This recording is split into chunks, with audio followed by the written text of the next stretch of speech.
अल्लाहुम्मा सल्लि अला मुहम्मदिन व अला आलि मुहम्मदिन कमा सल्लैता अला इब्राहीम व अला आलि इब्राहीम इन्नका हमीदुम मजीद। अल्लाहुम्मा बारिक अला मुहम्मदिन व अला आलि मुहम्मदिन कमा बारकता अला इब्राहीम व अला आलि इब्राहीम इन्नका हमीदुम मजीद। बस करें फिर आप हो जाओ। मोहतरम हाज़रीन, आपके सामने जिस अज़ीम किताब के आखिरी बाब की तलावत की गई है, उस अज़ीम किताब को कुरान मुक़द्दस के बाद असहुल कुतुब करार दिया गया है। अल्लाह रब्बे कायनात ने इंसानों की रहनुमाई के लिए कुरान मुक़द्दस और कुरान मुक़द्दस की तबयीन यानी हदीस मुबारक रसूल अकरम सल्लल्लाहु अलैहि वसल्लम के ज़रिए इंसानों को दी है, ताकि इंसान क़यामत तक अपनी ज़िंदगी के हर किस्म के मसाइल का हल इनमें से निकालें और समझें, ताकि इनका इंसानों का ताल्लुक़ अपने मालिक के साथ दुरुस्त बन जाए, सही हो जाए। कुरान मुक़द्दस की हिफाजत की ज़िम्मेदारी मालिक कायनात ने ख़ुद ली है। इन्ना नहनु नज़्ज़लना ज़िक्रा व इन्ना लहु लहाफ़िज़ून। और कुरान मुक़द्दस ने ही आपका मनसब ये करार दिया है कि आपने कुरान मुक़द्दस के अहकाम पर अमल करके इंसानों को दिखाना है, और वो भी उसी तरह वाजिबुल अमल है जिस तरह कुरान मुक़द्दस के अहकाम वाजिबुल अमल हैं। लितुबय्यिना लिन्नासि मा नुज़्ज़िला इलैहिम। जब कुरान मुक़द्दस की हिफाजत की ज़िम्मेदारी अल्लाह ने ख़ुद ली है, तो फिर कुरान मुक़द्दस की तबयीन, उस पर अमल करने के तरीक़े, उनकी हिफाजत की ज़िम्मेदारी भी अल्लाह ही की बन जाती है। रब्बे कायनात ने इन दोनों माख़ज़ की हिफाजत इंसानों के ज़रिए ही कराई है। अव्वलन तो रसूल अकरम सल्लल्लाहु अलैहि वसल्लम के क़ल्ब मुबारक पर इन्हें नाज़िल फरमाया, एक वही मतलूब की सूरत में और दूसरी वही गैर मतलूब की शक्ल में। फिर आप सल्लल्लाहु अलैहि वसल्लम ने उम्मत को पढ़ाया। कुरान मुक़द्दस के अल्फाज मुबारक पूरी तरतीब के साथ आपने लोगों के दिलों में डाले, लोगों ने उन्हें याद किया, महफूज किया, और साथ साथ आपने मुख्तलिफ़ चीज़ों पे उसे लिखवा दिया। हदीस मुबारक के हवाले से अलबत्ता आपने इतना फरमा दिया था कि इसे कुरान मुक़द्दस के साथ ना लिखो, ताकि इम्तियाज़ रहे वाह मतलूब और गैर मतलूब का। इस पर अमल किया साहबा किराम रिज़वानुल्लाहि अलैहिम अजमईन ने। हज्जतुल वदा के मौके पे रसूल अकरम सल्लल्लाहु अलैहि वसल्लम ने लोगों से पूछा कि मुझे अल्लाह ने जो इल्म दिया था किताब व सुन्नत या कि कुरान व हदीस की सूरत में, बताओ क्या मैं तुम्हें पहुंचा चुका हूं या नहीं। सब ने बैक आवाज़ अर्ज़ की कि आपने पहुंचा दिया है। बल्लगता व अद्दैता व नसहता। आप सल्लल्लाहु अलैहि वसल्लम ने अपना हाथ मुबारक आसमान की तरफ बुलंद फरमाया और लोगों की तरफ इशारा करके फरमाया, अल्लाहुम्मा शहद, अल्लाह गवाह है। साथ आपने उन्हें एक हुक्म दिया, बल्लिगु अन्नी वलो आया, लोगों मेरी एक एक बात तुमने दुनिया तक पहुंचानी है। इस हुक्म की तामील में सहाबा किराम रिज़वानुल्लाह अलैहिम अजमईन मक्के और मदीने में नहीं ठहरे, बल्कि पूरी इस्लामी रियासत में फैल गए।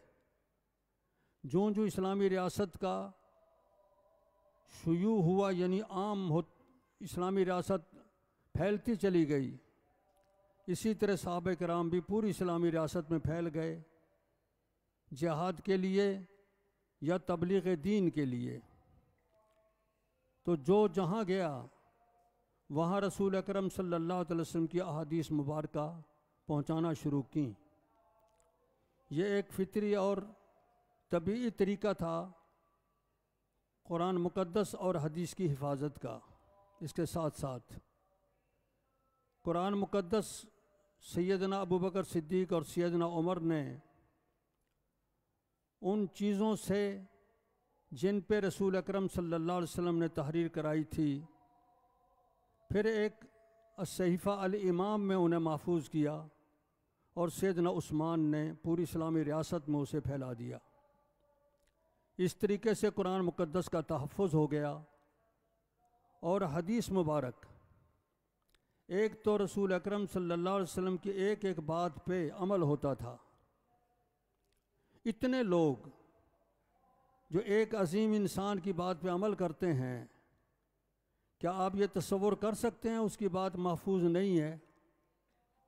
एक बात जो तामुल में आ जाए वो तभी तौर पे मुआशरे में महफूज होती है। और फिर उनके दिल में ये जज्बा भी था कि इसी ज़रिए हमने दुनिया और आखिरत की सआदतें हासिल करनी हैं। तो पूरी इस्लामी रियासत के लोग रसूल अकरम सल्लल्लाहु अलैहि वसल्लम के फरमूदात पर अमल कर रहे हैं। इस तरीके से हदीस मुबारक महफूज हो गई। लेकिन बहुत से सहाबा किराम ऐसे भी थे जो रसूल अकरम सल्लल्लाहु अलैहि वसल्लम की अहादीस मुबारक लिखते थे अपनी याददाश्तों की सूरत में, छोटे छोटे सहाइफ की शक्ल में। उनमें सैयदना अब्दुल्लाह इब्न अमर इब्न अल-आस का नाम आता है। उनका अस-सहीफ़तु सादिक़ा मुहद्दिसीन में मुद्दतों मारूफ रहा। यह अमर बिन शुऐब अन अबी अन जद्दिही की सनद जो है, ये उसी सहीफ़े की सनद है। इसी तरह सैयदना अबू हुरैरा रज़ियल्लाहु ताला अन्हु, वो भी अपने शागिर्दों को अहादीसें लिखवाया करते थे। उनका अपना बयान है कि मेरे पास 2 विआ हैं, 2 बर्तन हैं। एक बर्तन की अहादीस तो मैंने फैला दी हैं, दूसरे बर्तन की हदीसें मैं आम नहीं करता, ख़ास लोगों को बताता हूँ। इससे भी अंदाज़ा होता है कि सैयदना अबू हुरैरा रज़ियल्लाहु ताला अन्हु ने अहादीस लिख के 2 बर्तनों में डाली हुई थी, अगर इस लफ्ज़ का हकीकी माना समझा जाए तो। लेकिन इसके साथ वो अपने शागिर्दों को इमला करके लिखवाते भी थे। उनमें एक बड़ा नाम आता है हम्माम बिन मुनब्बिह का। उनका एक सहीफ़ा दुनिया में आज तक महफूज है। सहीफ़ा हम्माम बिन मुनब्बिह के नाम से छप भी गया है। उसकी सनद इमाम अहमद रहमहुल्लाह ने बयान की है। हद्दसनी यहया हद्दसना अब्दुर्रज़्ज़ाक़ अन मामर अन हम्माम अन अबी हुरैरा। 137 हदीसें इस सहीफ़े में एक ही सनद से आई हैं। तो ये सहीफ़ा दुनिया में मकतबा ज़हरिया दिमश्क में भी महफूज है, बर्लिन की एक लाइब्रेरी में भी महफूज है, और इमाम अहमद रहमहुल्लाह ने भी अपनी अजीम किताब अल मुस्नद में इसे एक तरतीब के साथ महफूज कर दिया है, एक ही सनद के साथ। एक सनद दे के आगे लिखते हैं वबे सनादे क़ाल रसूलुल्लाह सल्लल्लाहु अलैहि वसल्लम, वबे सनादे क़ाल रसूलुल्लाह सल्लल्लाहु अलैहि वसल्लम। इस तरीके से पूरा सहीफ़ा महफूज कर दिया है। मुहद्दिसीन किराम, उन्होंने अपनी किताबों को अबवाब पर तकसीम किया था। वो उस सहीफ़े की हदीसें मुख्तलिफ अबवाब में ले आए हैं इसी सनद के साथ। अब ये काम हम आज अगर देखते हैं, मुहद्दिसीन इमाम बुखारी, इमाम मुस्लिम, इमाम तिरमिज़ी, इमाम नसाई और इन तमाम हज़रात की काविश, और उधर इमाम अहमद के मुस्नद में सहीफ़ा, उधर मकतबा ज़हरिया में एक अलग से उसका तहफ़्फ़ुज़, इन सब को मिलाते हैं रवायात को तो एक लफ्ज़ का फ़र्क नहीं आता। ये दलील है इस बात की कि मुहद्दिसीन ने अपना काम इंतहाई अमानत और दयानत के साथ किया था। इसी तरह सैयदना अबू हुरैरा रज़ियल्लाहु ताला अन्हु के एक और सहीफ़े का पता भी चलता है। वह है शुऐब अन अबी ज़िनाद अनिल आरज अन अबी हुरैरा। ये भी एक सहीफ़े की सनद है। इमाम बुखारी एक दो मकाम पे इस सहीफ़े की रिवायत को यूँ बयान करते हैं। ये सनद बयान करके आगे फरमाते हैं नहनुल आखिरून साबिकून यौमल क़ियामा, और फिर वह बे इस्नाद ही कह के बाब की हदीस पेश करते हैं। पहले हदीस यही देते हैं जो सहीफ़े की पहली हदीस है, और फिर उसके बाद जो बाब मुतल्लका है उसकी रिवायत लाते हैं। ये वाज़ेह इशारा इस बात का कि ये सहीफ़े की रिवायत है। हाफिज़ इब्न हजर रहमहुल्लाह ने भी यही कहा है कि ये सहीफ़े की रिवायत है। तो इससे भी पता चलता है सैयदना अबू हुरैरा रज़ियल्लाहु ताला अन्हु के शागिर्दों को तलकीन की जाती थी कि वो अहादीस लिखें। इसी तरह ज़कवान का भी एक सहीफ़ा था। ये अमर बिन शुऐब अन अबी अन जद्दी, इनकी रिवायात इमाम अहमद बिन हम्बल एक ही जगह तकरीबन 91 रिवायतें लाए हैं। इस सनद से 137 हदीसें लाए हैं हमाम बिन मुनब्बे की रिवायतें, और 55 रिवायतें लाए हैं आरज की रिवायतें एक ही जगह। ये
माई और मंसूब हो गई, वो रसूल अकरम सल्लल्लाहु अलैहि वसल्लम की बना के उनसे इस्तेदलाल किया जाएगा।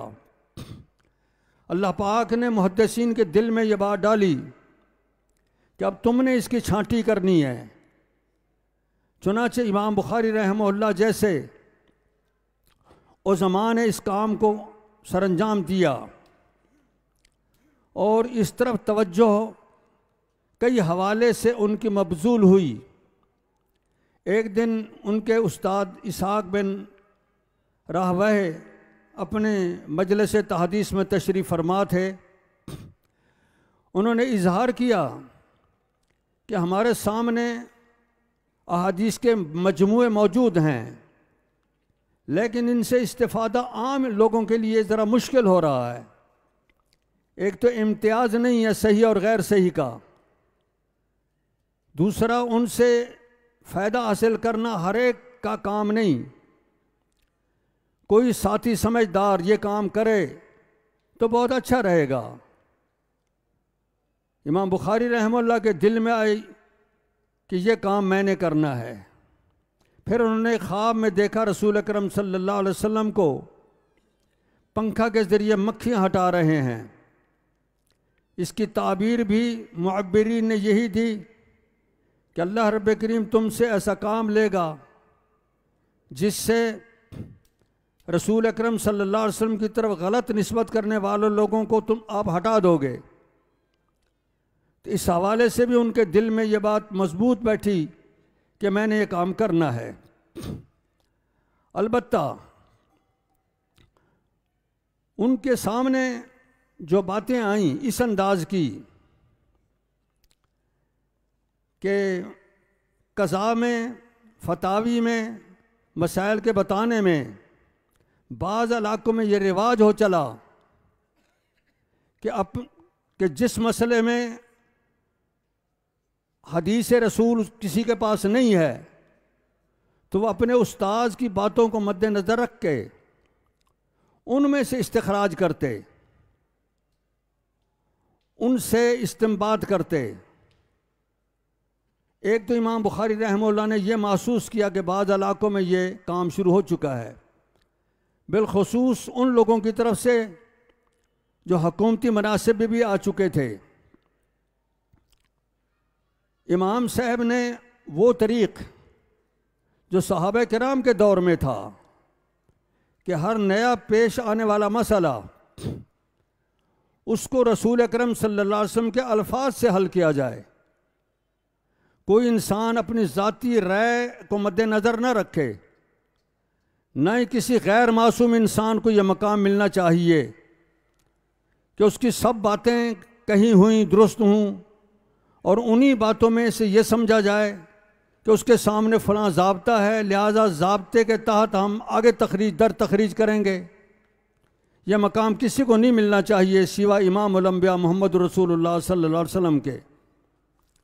सहाबा किराम का तरीक़ इस्तिखराज भी यही था और इमाम बुखारी रहमतुल्लाह ने भी अपनी इस अजीम किताब में यही तरीक़ जारी किया। इसके लिए उन्होंने जो तबवीब की है उसमें तराजे अबवाब लिखे हैं। बाज तराजे में अबवाब तो बहुत वाज़े हैं। एक मसला लिखते हैं ऊपर, वो भी बिलउमूम हदीस की सूरत में, फिर उसके मुताबिक जो हदीस उनके मेयार पर उतरती है उस हदीस को लाते हैं। और मज़े की बात है इमाम बुखारी रहमतुल्लाह का अपना ही मेयार था, उस मेयार से कम तर आना उनको गवारा नहीं था।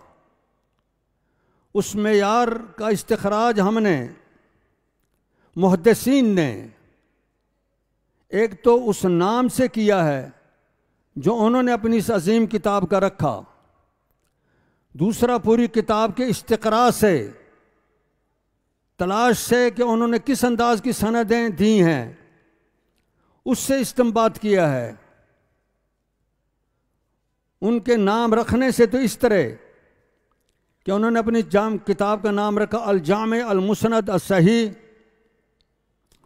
मिन हदीस रसूलिल्लाह सल्लल्लाहु अलैहि वसल्लम, व सुननिही व अय्यामिही मिन उमूर रसूलिल्लाह सल्लल्लाहु अलैहि वसल्लम व सुननिही व अय्यामिही। अल जामे एक इस्तिलाह है, यानी जिस अजीम किताब में रसूल अकरम सल्लल्लाहु अलैहि वसल्लम की आदात भी होंगी, रोज़मर्रा मामलात के मसाइल भी आएंगे, इसमें आपके अय्याम और मगाजी का तज़किरा भी होगा, इसमें फितन इसका तज़किरा भी आएगा, और इस अजीम किताब में कुरान मुक़द्दस की तफसीर के हवाले से भी बातें आएंगी, इबादात के हवाले से भी, बुयू और निज़ाम तिजारात के हवाले से भी, ज़राअत के हवाले से भी। मकसद है इंसानी ज़िंदगी का जिन भी मामलात से ताल्लुक़ है, सब के हवाले से रसूल अकरम सल्लल्लाहु अलैहि वसल्लम की अहादीस पेश की जाएंगी। अल जामे में तो ये बात मलहूज़ रखी। अल मुस्नद में ये बताया गया कि कोई भी बात बग़ैर सनद के नहीं आएगी। अस सही में ये बात बताई कि इसमें जो बयान करने वाले रिजाल हैं वह आदिल होंगे, तामु ज़ब्त होंगे, उनमें कोई मुदल्लस नहीं होगा, कोई रिवायत शाज़ और मालूल नहीं होगी। अगर कोई मुदल्लिस है तो उसकी तदलीस उठानी ज़रूरी होगी, या मुताबत के ज़रिए या तसरी सिमा के ज़रिए। ये इमाम बुखारी रहमहुल्लाह के सामने मकासद थे जो इस नाम से भी नुमायाँ हैं, और किताब में जो सनदें दी हैं, जो अहादीस लाए हैं, उनके इस्तिक़रा से भी यही कुछ पता चलता है। आप इस अंदाज से जितना भी मुताला करेंगे इसी हकीकत तक पहुँचेंगे। आदिल और तामुज़ ज़ब्त रुवात लाएंगे, गैर आदिल और गैर तामुज़ ज़ब्त रुवात नहीं लाते। रिवायत में इत्तिसाल होगा, सिर्फ मुआसरत ही काफ़ी नहीं, लिक़ा और मिलना साबित होना ज़रूरी होगा। ये कड़ी शर्त लगाई है इमाम बुखारी रहमहुल्लाह ने अपनी रिवायात लाने में। एक रिवायत का वाक़या याद आ रहा है।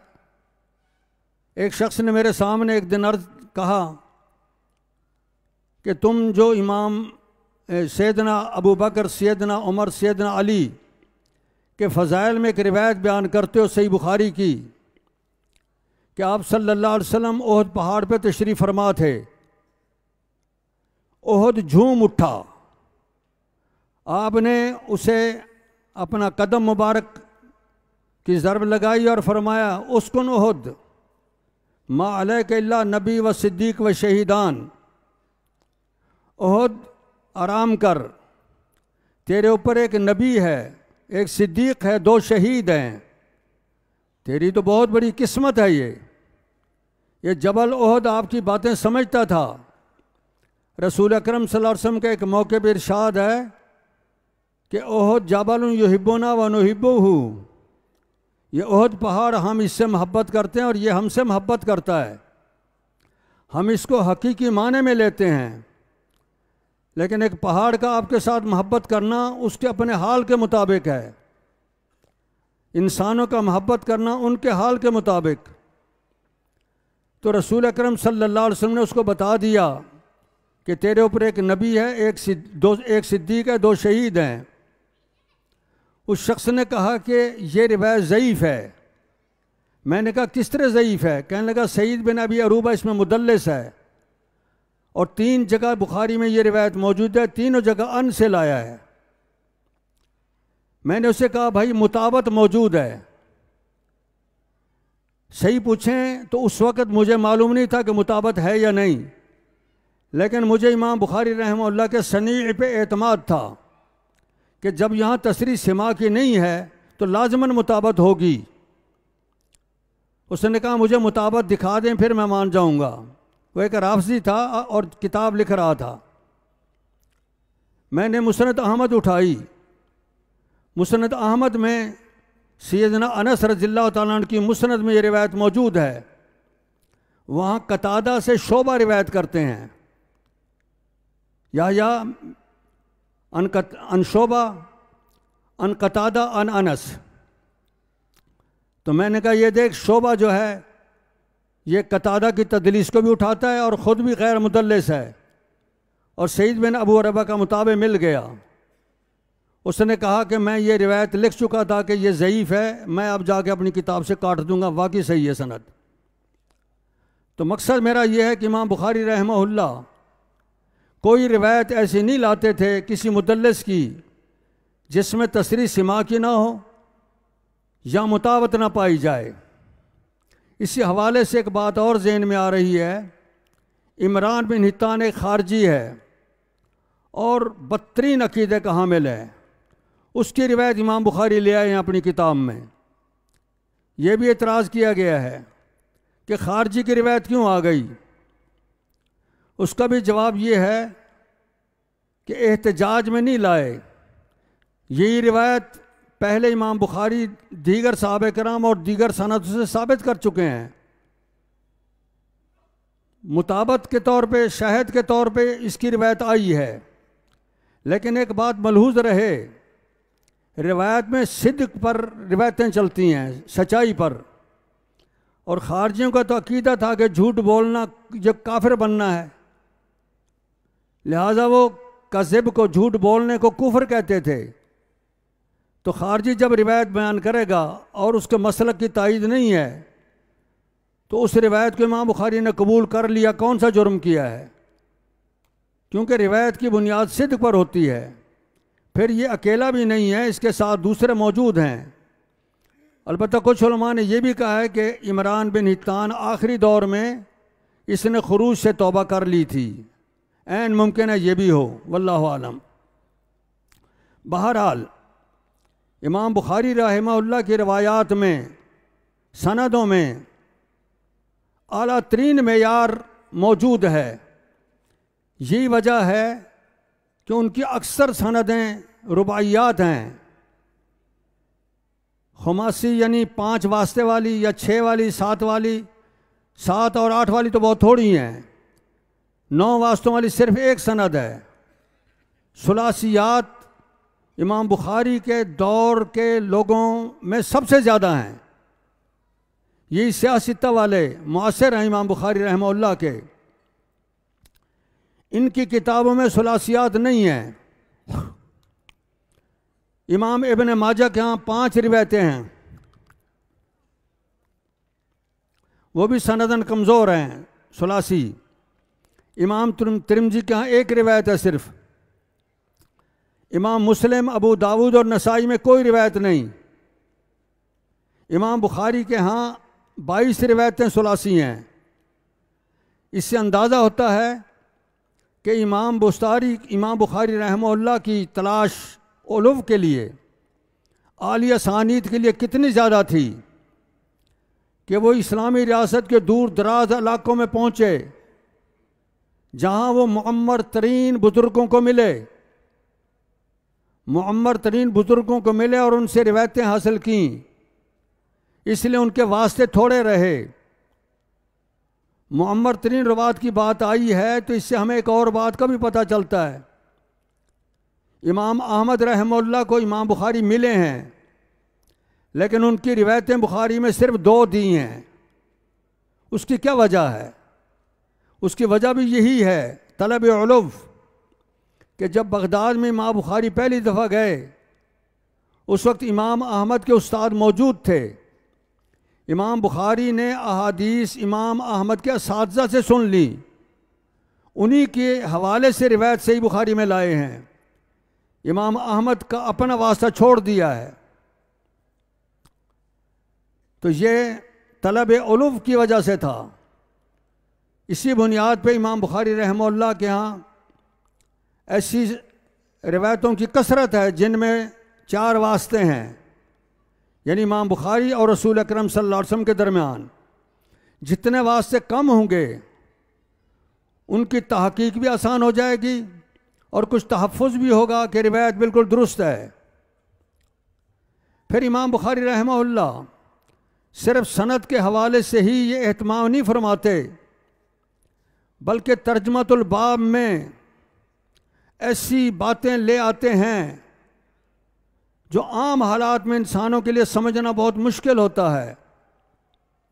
बहुत से तराजमे अबवाब तो बड़े ज़ाहिर हैं और इस्तिनाद किताब व सुन्नत से या उलमा के अक़वाल से बड़ा आसान होता है। सहाबा किराम के अक़वाल लाते हैं, उलमा के अक़वाल भी बाज़ औक़ात लाते हैं, ताबीन के। वो इस्तिनास के लिए या ये ज़ाहिर करने के लिए कि इस मसलक में मैं अकेला नहीं हूँ बल्कि मेरे साथ सहाबा किराम का ग्रुप भी है। असल इस्तिनाद उनका कुरान मुक़द्दस से होता है या हदीस से होता है और बड़ा वाज़ेह और नुमायाँ। अलबत्ता कभी कभी इख्फा भी होता है, पोशीदा होता है इस्तिदलाल। उसकी एक दो मिसालें सुन लें। इमाम बुखारी रहमहुल्लाह एक बाब लाए हैं सही बुखारी में। एक आदमी रोज़ेदार है, वो ताज़ा लकड़ी तोड़ के क्या उसके साथ मिसवाक कर सकता है? इमाम बुखारी कहते हैं जायज़ है। यजूज़ु सिवाक यजूज़ु अन यस्ताका बिस्सिवाक रत्ब, तो इसको इमाम बुखारी जायज़ करार देते हैं। सबूत इसका, कुछ बुज़ुर्गों ने उन्हीं के दौर में ये फतवा दिया था कि ताज़ा मिसवाक ना करे, खुश्क मिसवाक करे, क्योंकि ताज़ा मिसवाक की नमी जो है रोज़ा तोड़ सकती है। ताज़ा मिसवाक में नमी होती है, पानी होता है। जब वो मिसवाक करेगा तो उसके हल्क में उसका असर पहुँचेगा, लिहाजा नीचे चली जाएगी और रोज़ा टूट जाएगा। इमाम बुखारी रहमहुल्लाह ये बाब बना के आगे वज़ू का तरीका बता देते हैं। अब बज़ैर वज़ू के तरीके का मिसवाक के साथ तो ताल्लुक़ नहीं, लेकिन बड़ी वाज़ेह बात है कि वज़ू में इंसान कुली करता है। कुली की नमी, पानी की नमी रोज़ा नहीं तोड़ती, तो मिसवाक की नमी क्यों तोड़ेगी? इस तरीके से इमाम बुखारी रहमहुल्लाह ने कलाम के ईमा से इस्तेदलाल कर लिया या कलाम के फहवास से, रसूल पाक के इस तर्ज़ अमल से कि आपने वज़ू किया, रोज़ेदार ने वज़ू किया, इससे इस्तेदलाल कर लिया। इसी तरह एक और मकाम पे बाब बनाते हैं कि अगर कोई ऐसा मकाम मौजूद है दुनिया में जहाँ ना पानी मौजूद है ना मिट्टी मौजूद है, क्या रोज़ा फ़र्ज़ रहा, नमाज फ़र्ज़ रही या नमाज मौकूफ़ हो गई? इमाम बुखारी का मौक़िफ़ है कि नमाज फ़र्ज़ रहेगी और नमाज पढ़ ले। इसकी दलील बाब यही है कि जब पानी नहीं मिलता और मिट्टी भी नहीं, तो अब वो क्या करे, नमाज किस तरह पढ़े? हदीस लाते हैं अम्मा रज़ियल्लाहु ताला अन्हा की कि मेरा हार गुम हो गया। रसूल अकरम सल्लल्लाहु अलैहि वसल्लम ने इंतज़ार की उसकी तलाश के लिए। लोग तलाश में लग गए, सुबह की नमाज का वक्त हो गया। कुछ लोगों ने नमाज पढ़ ली, कुछ ने नहीं पढ़ी। और फिर इसके बाद आयत तयम्मुम नाज़िल हुई। बस इमाम बुखारी ये रिवायत दे गए हैं, इससे उन्होंने अपना मसला हल किया। बज़ाहिर इससे मसला हल नहीं होता, क्योंकि यहाँ तो मिट्टी मौजूद है, पानी नहीं है, मिट्टी मौजूद है। लेकिन इमाम बुखारी का इस्तिंबात इस तरीके से है कि जिस वक़्त मिट्टी से तयम्मुम की मशरूइयत नहीं थी, आयत नाज़िल नहीं हुई थी, उस वक़्त तो गोया मिट्टी नहीं है ना पानी है, और कुछ लोगों ने नमाज पढ़ ली। रसूल अकरम सल्लल्लाहु अलैहि वसल्लम ने उनको उस नमाज के इआदे का हुक्म नहीं दिया। तो उस वक़्त पोजीशन ये थी कि पानी भी नहीं था और मिट्टी भी नहीं है, कि मिट्टी से तयम्मुम करने की मशरूइयत उस वक़्त तक नाजिल ही नहीं, गोया मिट्टी है ही नहीं। तो उस वक्त नमाज पढ़ी है लोगों ने। लिहाजा अगर आज कोई बंदा खला में है और वहाँ उसको पानी नहीं मिलता, ना ही मिट्टी है, तो नमाज उसको पढ़नी पड़ेगी, वहाँ भी नियत करके नमाज पढ़ ले। यह है इमाम बुखारी रहमहुल्लाह का मौक़िफ़। बड़े बारीक अंदाज से मसले को हल कर गए। अच्छा, कभी ऐसा होता है कि ख़ुद तर्जुमतुल बाब ही मुबहम रह जाता है। एक बाब फरमाते हैं, मन बादा बिलहिलाब अभी तीब ले इख्तिसाल। हिलाब एक बर्तन है जिसमें ऊँटनियों का दूध दोहते थे, वो लेके उससे इंसान शुरू करे नहाना, या नहाने से पहले खुशबू लगाए। अब इसमें क्या मकसद बनता है? हकीकत यह है, इसमें बाज़ रिवायतें उनके जहन में हैं, जो अहले इल्म तबका जानता है उन्हें, वो है कि रसूल अकरम सल्लल्लाहु अलैहि वसल्लम इहराम से पहले खुशबू लगाते थे फिर नहाते थे। यह हज़रत आयशा रज़ियल्लाहु ताला अन्हा की रिवायत है। तो उस रिवायत को पेश नज़र रख के इमाम बुखारी ये तर्जमतुल बाब दे रहे हैं कि एक आदमी नहाना चाहता है, वो बग़ैर खुशबू लगाए नहा ले तो ठीक है, या इग़्तिसाल से पहले खुशबू इस्तेमाल कर ले, जिस तरह मुहर्रम एहराम की हालत में आपने किया तो ठीक है, वो कर ले तो ठीक है, ये कर ले तो भी ठीक है, कोई हर्ज नहीं।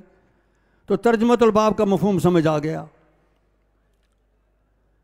इसी तरह एक बाब बनाया इमाम बुखारी रहमहुल्लाह ने, कैफियतुल इग़्तिसाल मिनल जनाबा, कि जनाबत से किस तरह नहाया जाए।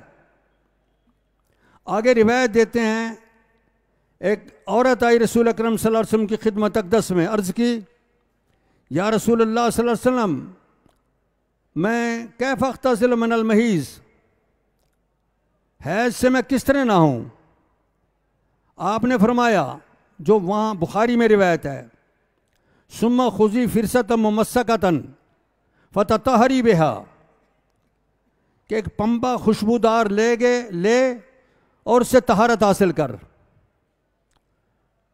वो शर्मिंदा से होगी, कहने की कैफ़ा तताहर बिहा, या रसूलल्लाह मैं कैसे इसे तताहुर हासिल करूं। अब मैं ऐसा मफ़हूम आपका समझ गई, अलग ले गई और समझाया कि बू को हटाने के लिए ये खुशबू इस्तेमाल कर। अब सवाल ये पैदा होता है कि इमाम बुखारी ने तर्जमतुल बाब बनाया था कि जनाबत से इग़्तिसाल कैसे हो, यहाँ जनाबत का तज़किरा ही नहीं रिवायत में। सवाल महीज़ से इग़्तिसाल का था, और फिर जो आगे हदीस नकल की है उसमें इग़्तिसाल मिनल महीज़ का तज़किरा भी नहीं है। असल बात यह है, इसमें इमाम बुखारी सुम्मा के लफ्ज़ से इस्तेदलाल कर गए हैं। सुम्मा खुज़ी फ़िरसत मुमस्सकतन, फिर ले। इस सुम्मा का लफ्ज़ बता रहा है कि इससे पहले कुछ जुमले हैं, वो अहादीस के माहिरीन को पता है, वो खुद समझ जाएंगे। वो लफ्ज़ जान के तशीज़न ले अज़हान तुल्लाब, इमाम बुखारी छोड़ गए हैं वो अल्फाज, वो सही मुस्लिम में मौजूद हैं। उसमें रसूल अकरम सल्लल्लाहु अलैहि वसल्लम ने उस माई को मही से इग़्तिसाल की पूरी कैफियत बताई कि इस तरीके से नहा, उसके इस्तेमाल कर। तो आप सल्लल्लाहु अलैहि वसल्लम ने उसे इग़्तिसाल का तरीका बताया था, बुखारी में छोड़ दिया है ताकि तुल्लाब जो अपना जहन पे दबाव डालें और समझें कि यहाँ क्या था। सुम्मा का लफ्ज़ दलालत कर रहा है। लेकिन मज़े की बात है, वहाँ भी जो बाब है इमाम बुखारी का, जनाबत से इग़्तिसाल की कैफियत का सवाल है, और यहाँ महीज़ की इग़्तिसाल की कैफियत का बयान है। तो इमाम बुखारी क्यास कर रहे हैं गोया जनाबत को महीज़ पर, कि जिस तरह एहतमाम के साथ महीज़ का इग़्तिसाल होता है, इसी तरह एहतमाम के साथ जनाबत का इग़्तिसाल भी होना चाहिए। तो ये सारी बात इमाम बुखारी रहमहुल्लाह अपने दकीक अंदाज पे तुल्लाब को समझा गए। कभी ये अंदाज होता है, कभी इंतहाई वाज़ेह अंदाज इख्तियार करते हैं। मसलन कहते हैं कि देखो भाई, एक आदमी नमाज पढ़ता है, अकेला है, इमाम है, मुसाफिर है, जहरी नमाज है, सिर्री नमाज है, सब में किरात करनी पड़ेगी। दलील ला सलात लिमन लम यक़रा बिफ़ातिहतिल किताब, जो फ़ातिहतुल किताब नहीं पढ़ता उसकी नमाज नहीं, सरी दलील हो गई। और सबके लिए हो गई, आम लफ्ज़ है, लिमन लम यकरा, जो नहीं पढ़ता उसकी नमाज नहीं। यहाँ तर्जमतुल बाब और हदीस बिल्कुल वाज़े हैं, तो कभी ये अंदाज इख्तियार कर जाते हैं इमाम रहमहुल्लाह। एक और मकाम भी जहन में आ रहा है, वो भी चलो बताता चलूँ। शिकारियात के हवाले से इमाम बुखारी एक बाब लाए हैं कि हरन का शिकार हलाल है या नहीं। हदीस देते हैं कि शहीद का जो खून है क़यामत के दिन उसकी महक कस्तूरी से ज़्यादा अच्छी होगी। अब बाब है शिकारियात का, किताब तसय्युद की है, बाब है हरन के हवाले से, और हदीस आई है शहीद की कि मिस्क कस्तूरी की तरह उसकी जो खून है वो क़यामत के दिन खुशबू देगा। इस्तिदलाल इमाम साहब का इस अंदाज में है कि अगर मिस्क हराम होती तो शहीद के खून को उसके साथ तशबीह ना दी जाती। इससे मालूम होता है मिस्क और कस्तूरी जो है ये पाक चीज़ है, जो पाक होती है वह काबिल इस्तेमाल है। और मिस्क ये हरन के जौफ में, पेट में एक झल्ली होती है, उसमें खुशबू होती है, तो मालूम होता है हरन हलाल है, लिहाजा हरन का शिकार भी हलाल है। इस अंदाज से इमाम बुखारी रहमहुल्लाह ये मसला पूरा समझा गए। मोहतरम हाज़रीन, इमाम बुखारी रहमहुल्लाह अपनी इस अजीम किताब में रसूल अकरम सल्लल्लाहु अलैहि वसल्लम के अल्फाज मुबारक से इस्तिंबात और इस्तिखराज के तरीके बता गए हैं ताकि आप सल्लल्लाहु अलैहि वसल्लम से मनकूल इल्म क़यामत तक इंसानों के लिए रहनुमा बने। अगर आप इस चीज़ को मद्देनज़र नहीं रखोगे तो नए नए पेश आमदा मसाइल का हल करना मुश्किल हो जाएगा। और ये बात ख़ुद रसूल अकरम सल्लल्लाहु अलैहि वसल्लम ने इसकी तरफ तवज्जो दिलाई है। आप देखते हैं कि इमाम बुखारी रहमहुल्लाह एक हदीस को बार बार मुख्तलिफ मवाक़े पे लाते हैं। उसकी वजह यही है कि एक मकाम पे एक लफ्ज़ से इस्तेदलाल है, दूसरे मकाम से दूसरे लफ्ज़ से इस्तेदलाल है, तीसरे मकाम पे एक और लफ्ज़ से इस्तेदलाल है।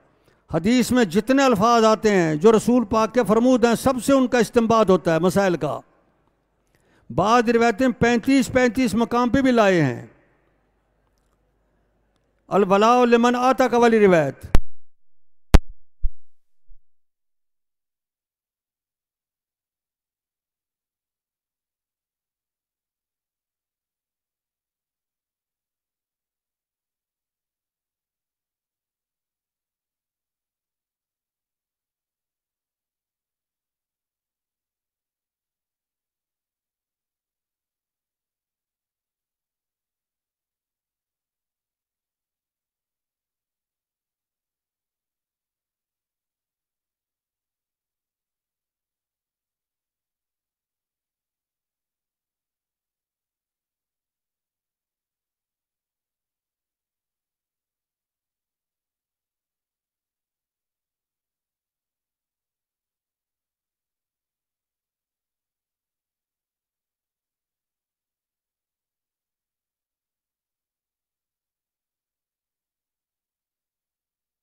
फिर गए तो सहाबा किराम ने एक आदमी एक खबर वाहिद को कबूल करके अपने उस मुशाहदे की खबर को जो मुतवातिर दर्जे में थी उसको तर्क कर दिया, उसको मनसूख कर दिया।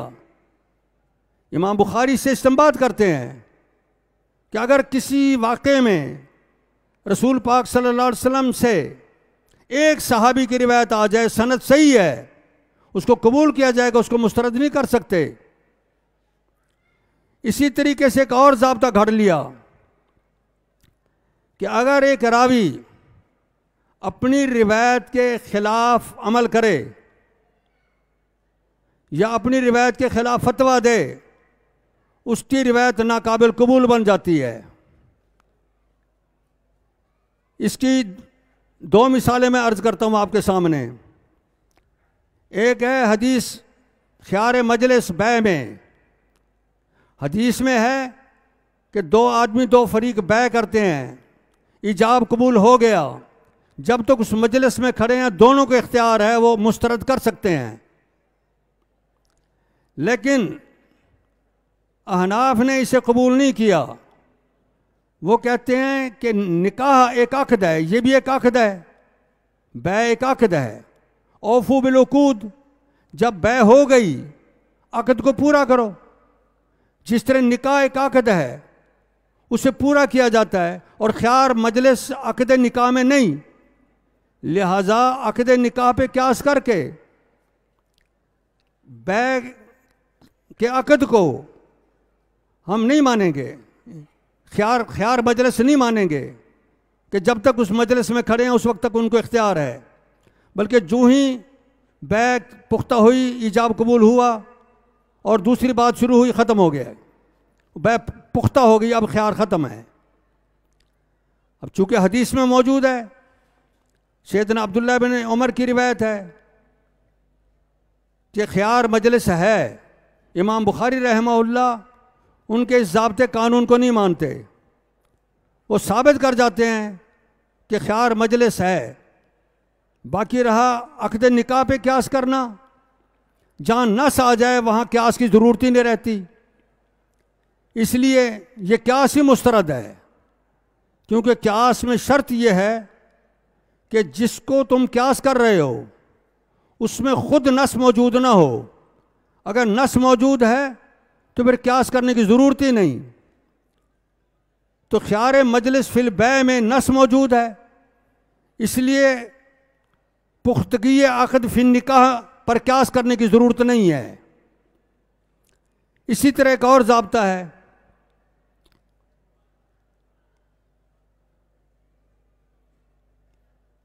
सैयदना अबू हुरैरा रज़ियल्लाहु ताला अन्हु ये रद्द किया खबर को क्यास के ज़रिए, इनकार की मिसाल नहीं, ये क्यास के ज़रिए उन्होंने ख़त्म किया। इसी तरह क्यास के ज़रिए मुसर्रात की हदीस मुस्तरद करते हैं। मुसर्रात की हदीस का मफ़हूम है कि एक शख्स एक चीज़ ख़रीदता है, लेकिन बाय ने उसे चंद दिन तक रोक के रखा था, उसका दूध। अब मुश्तरी जब उसे घर ले जाके दूध दोता है तो पहली दफ़ा तो दूध आ गया ठीक ठाक, बाद में उसमें दूध कम था। वजह यह थी कि उसका दूध कई दिन से रोक लिया गया था। आप सल्लल्लाहु अलैहि वसल्लम ने फरमाया कि मुश्तरी को इख्तियार है कि वो एक सा वापस कर दे, इस बै को रद्द कर दे, एक सा वापस करे खजूर। इस पर बाद लोगों ने ज़ाब्ता बनाया कि यह अबू हुरैरा की रिवायत खबर वाहिद है और क्यास के ख़िलाफ़ है। क्यास का तकाजा ये था कि वो दूध वापस करता या दूध की कीमत देता, तो हदीस कहती है कि खजूर दे। ये ना क्यास मिसली है ना क्यास मानवी है, लिहाजा हदीस मुस्तरद है, हदीस पे अमल नहीं किया जाएगा। इमाम बुखारी इस हदीस को ला के साबित करते हैं इस किस्म के ज़वाबित की कोई हैसियत नहीं है। किसी रावी के इनकार की बुनियाद पे हदीस को मुस्तरद करना, ये भी एक ज़ाब्ता है। उसकी भी एक मिसाल सैयदा आयशा रज़ियल्लाहु ताला अन्हा ने फरमाया, इन्नमा रज़ाअतु मिनल मजा, कि रिज़ा जू के औकात में साबित होती है। यानी जिस मुद्दत में बच्चा दूध पीता है माँ का और दूध भूख को हटाता है, उस मुद्दत में रिज़ा साबित होगी, वो है 2 साल। वो चाहे कलील है चाहे कसीर है, दोनों मसाइल अक्स किए हैं इससे। अम्मा आयशा रज़ियल्लाहु ताला अन्हा रिज़ातुल कबीर की कायल थी। ज़ाहिरिया ने कहा देखो हज़रत आयशा इस हदीस पे अमल नहीं कर रही क्योंकि वो रिज़ात कबीर की कायल हैं, लिहाजा रिवायत पे अमल नहीं होगा। इमाम बुखारी इस रिवायत को ला के मुस्तरद करते हैं उनके इस ज़ाब्ते को। ये सारी बातें मैंने इसलिए अर्ज़ की हैं कि हम इमाम बुखारी रहमहुल्लाह के अंदाज़ इस्तिखराज को समझ सकें। तराजे में अबवाब वाज़िह हैं या खफिया हैं, ये ज़ाब्ते जो खुद साख्ता हैं, जो न सहाबा किराम के सनी से मुस्तंबत हैं, न ही ताबीन में फ़ुक़हा जो मारूफ थे उनसे मुस्तंबत हैं, अपने खुद साख्ता ज़वाबित, उनको इमाम बुखारी ने मुस्तरद किया है और रद्द किया है। अब हम आते हैं आखिरी बाब की तरफ। वक्त ज़्यादा गुज़र रहा है, मैं आपका और मज़ीद ज़्यादा वक्त नहीं लेना चाहता। इमाम बुखारी रहमहुल्लाह इस अजीम किताब में जिस तरह मामलात और इबादात और ज़िंदगी के तमाम मसाइल को उन्होंने हल किया है और इस्तिखराज और इस्तिंबात के तरीक़े मुतय्यन किए हैं, इसी तरह बाज़ फ़िरक़े जो गुमराह हो गए थे, वो इस्लामी अक़ायद में तशकीक पैदा कर रहे थे, उनका नाम लिए बग़ैर उनके अक़ायद और नज़रियात की तरदीद कर जाते हैं। कुरान मुक़द्दस की आयात और अहादीस मुबारका पेश कर जाते हैं ताकि पढ़ने वाले ख़ुद ब खुद समझ जाएं कि जिन लोगों का इसके ख़िलाफ़ नज़रिया है वो बातिल है। कुरान और हदीस से एक मसला साबित है कि इंसान जो अमल करता है, जो अकीदा रखता है, क़यामत के दिन इसका वज़न होगा। जिसका अकीदा और वज़न भारी हो गया वो कामयाब, जिसका अकीदा और अमल कमतर रहा और उसके गुनाह और उसके अक़ायद गलीज़ भारी बन गए, वो बर्बाद और तबाह हो गया। यह है अक़ीदा सहाबा किराम का, ताबी निज़ाम का, मुहद्दिसीन किराम का। यही अक़ीदा साबित है कुरान मुक़द्दस से, यही अक़ीदा साबित है अहादीस मुबारका से। लेकिन एक गिरोह मुअतज़िला, उनका अक़ीदा ये था कि ये अक़ीदा और अमल ये तो अवारिज़ हैं, आराज़ नहीं तुला करते, चीज़ें तुलती हैं, ये गिलास वज़न होता है इसका। अमल जो है नमाज, इसके तुलने का क्या मकसद? जहाँ कुरान और हदीस में वज़न की बात आई है वहाँ मकसद है अल्लाह अदल करेगा, इंसाफ करेगा। वो तावील कर जाते हैं इसकी। इमाम बुखारी ने कोई नाम नहीं लिया मुअतज़िला का, अक़ीदा दुरुस्त बना गए, कुरान की आयत पेश की, नाज़ल मवाज़ीन अल क़िस्त लियौमिल क़ियामा, हम तराज़ुएँ रखेंगे क़यामत के दिन इंसाफ कायम करने के लिए। अब यहाँ करें तावील, इंसाफ का माना तो किस्त के लफ्ज़ में आ गया, अल क़िस्ता। नाज़ल मवाज़ीन एक अलग बात है, उसमें अगर कहा जाए इंसाफ करेंगे, इंसाफ करेंगे इंसाफ के लिए, ये तो कोई बात ही नहीं बनती। इससे मालूम होता है कि नाज़ल मवाज़ीना का हकीकी माना है कि हकीकतन हम तराजुएँ लगाएंगे। बाकी तुम्हारा ये कहना कि आराज नहीं तुलते, ये गलत बात है।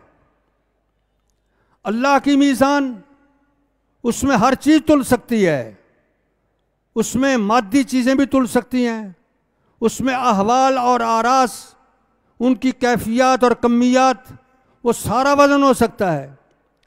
आज अगर एक इंसान का बनाया हुआ आला वो बुखार की कैफियत मालूम कर लेता है कि 1 से 4 का बुखार है, 2 का है, 3 का है या 99 का है, तो अल्लाह की मीज़ान क्या नमाज के मेयार को नहीं बताएगी कि इसकी नमाज 10वां हिस्सा है या 9वां बना या आधा बना या मुकम्मल नमाज है इसकी, उस तराजू में ये सब वज़न हो जाएगा।